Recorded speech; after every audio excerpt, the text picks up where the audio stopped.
Tim anti rasuah Komisi Pemberantasan Korupsi atau KPK menyegel sejumlah ruangan di Pemkab Lombok Barat. KPK segel beberapa ruangan, diantaranya ruang kerja Bupati, Dinas PUPR PKP, dan pengadaan barang jasa Lombok Barat.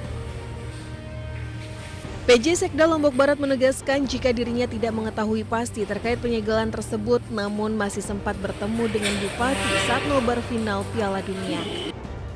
Kan enggak kita lihat taunya bahwa sampai di kantor ada ruangan yang disegel gitu. Karena sampai saat ini kan belum ada rilis resmi itu persoalan. Jadi, nah ini belum kita keluar dari tadi kami di kantor dan belum ada informasi secara resmi ke kami. Sejak tadi pagi Pak Bupati tidak ada di kantor? Kalau di kantor nggak ada, tapi sempat nonton bola bareng sampai subuh. Kendati dilakukan penyegelan oleh KPK, aktivitas pemerintahan di Kabupaten Lombok Barat masih terpantau normal. Dari Lombok Barat, Muzakir, iNews melaporkan. Ya, saya prihatin, ada kepala daerah kita sudah berikan retreat, ya, kemudian nanti pembekalan awal, kemudian juga sudah dibuatkan sistem keuangan untuk transparan, kemudian juga pembinaan kita dilakukan, pernah dikumpulkan juga oleh Bapak Presiden di Sentul, masih terjadi juga. Kita kan nggak bisa, pertama mereka memang dipilih rakyat ya, rekrutmennya. Yang kedua, kembali ke integritas masing-masing orang.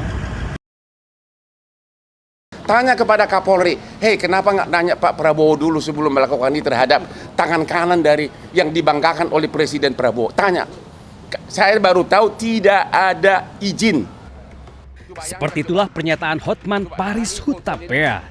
Dengan lantang ia mengkritik Polri yang berani-beraninya menetapkan Febri Adriansah sebagai tersangka tanpa izin Presiden. Begitu saja dipermalukan, ada apa? Tanya, makanya malam ini kalian langsung ke Mabes Polri tanya kalau kau bukan pengecut. Pernyataan Hotman langsung memantik reaksi publik. Koordinator Maki Boyamin Saiman bahkan menyebut selain sudah menjatuhkan marwah Presiden, Hotman juga diduga sedang membenturkan kepolisian, Kejaksaan Agung dengan Presiden. Kalau kemudian ini dikatakan harus izin, ini justru makin berbahaya ketika seakan-akan posisinya ini dibuat dua kubu. Kubu kepolisian yang bersama-sama Kejaksaan Agung, satu keranjang. Nah, di keranjang yang lain berhadapan-hadapan itu adalah kubu Febri Adriansah, kubu Hotman Paris, dan kubu Presiden. Nah, berarti kan sangat berbahaya. Artinya apa? Pak Hotman Paris mencoba membenturkan, menghadap-hadapkan proses hukum yang ada di kepolisian dan kejaksaan dengan Presiden. Seakan-akan bahwa Presiden itu membela Febri Adriansah. Pendapat lain disampaikan Yudi Purnomo. Ex penyidik KPK itu menduga Hotman sengaja membawa nama Presiden sebagai strategi untuk menghadapi pemeriksaan penyidik Kejagung.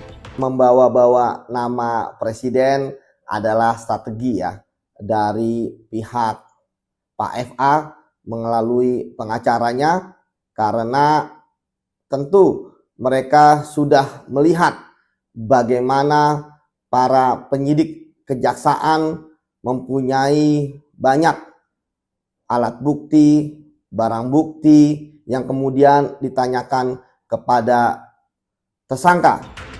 Pernyataan kontroversi sang pengacara kondang itu tiba juga di istana. Dengan tegas istana menyebut proses hukum Febri Adriansah tidak memerlukan izin khusus dari Presiden. Ya, itu kan kita kembalikan ke proses hukum ya.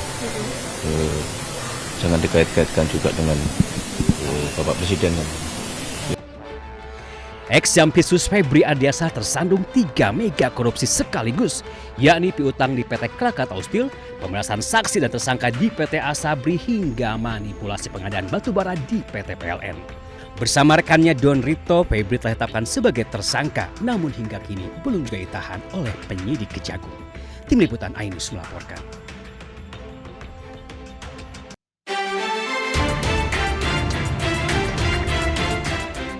Kuasa hukum Febri Adriansyah, Hotman Paris Hutapea sesumbar jika Kapolri Jenderal Listio Sigit Prabowo tidak meminta izin kepada Presiden saat menetapkan mantan Jampitsus Febri Adriansyah sebagai tersangka. Hotman berdalih seharusnya Kapolri meminta izin kepada Presiden saat akan menetapkan Febri sebagai tersangka. Hotman bahkan menyebut sebagai tangan kanan Prabowo, Febri telah dikriminalisasi oleh polisi. Yang paling penting kalian bertanya, kalau Anda punya nyali bertanya, tanya kepada Kapolri, hei kenapa nggak nanya Pak Prabowo dulu sebelum melakukan ini terhadap tangan kanan dari yang dibanggakan oleh Presiden Prabowo. Tanya, saya baru tahu tidak ada izin.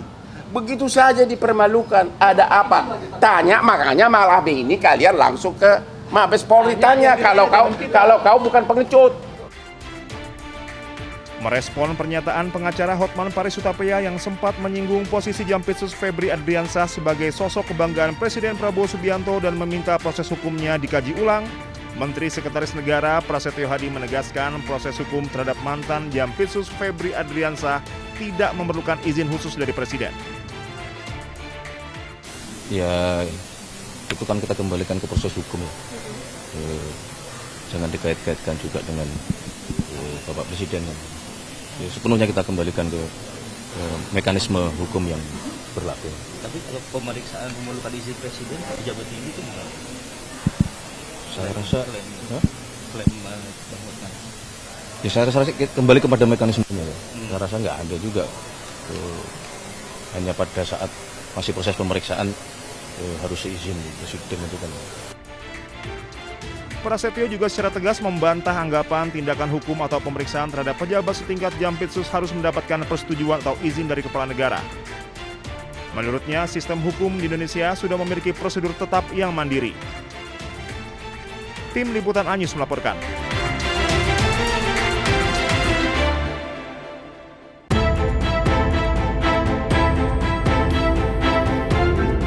Ibunda dari Femas Yani Arianto, usia 22 tahun, pemuda asal Madiun yang dilaporkan hilang saat berwisata di Korea Selatan, memang mengaku sama sekali tidak mengetahui keberangkatan anaknya ke luar negeri.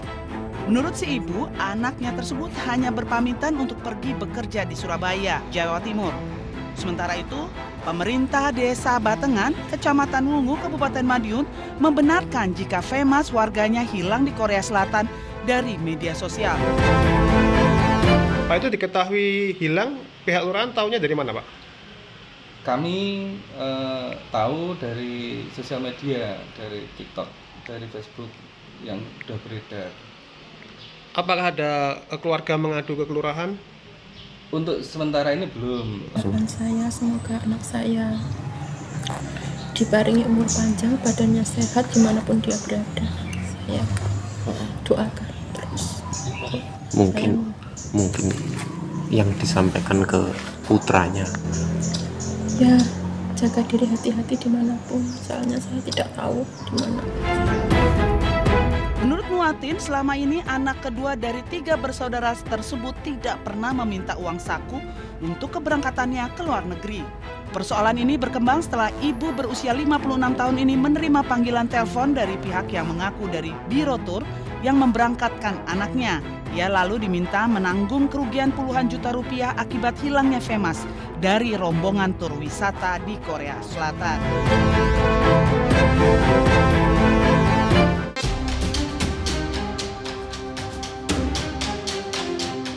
Kamera pengawas merekam saat pelaku pencurian motor membawa kabur motor plat merah milik takmir masjid di Kecamatan Magersari, Kota Mojokerto, Jawa Timur. Pelaku dengan mudah mencuri sepeda motor karena kunci masih menempel di sepeda motor.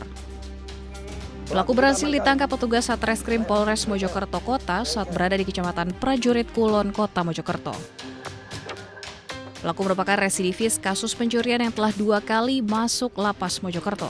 Pelaku 4 kali mencuri di Kota Mojokerto. Motor hasil curian dijual pelaku melalui media sosial dengan harga 3 juta hingga 4 juta rupiah. Kosannya itu di wilayah Jetis dan dia berputar di seputaran wilayah Les Padang, Kecamatan Gedek, alun-alun Mojokerto, dan wilayah Mojopahit hingga Jalan Brawijaya.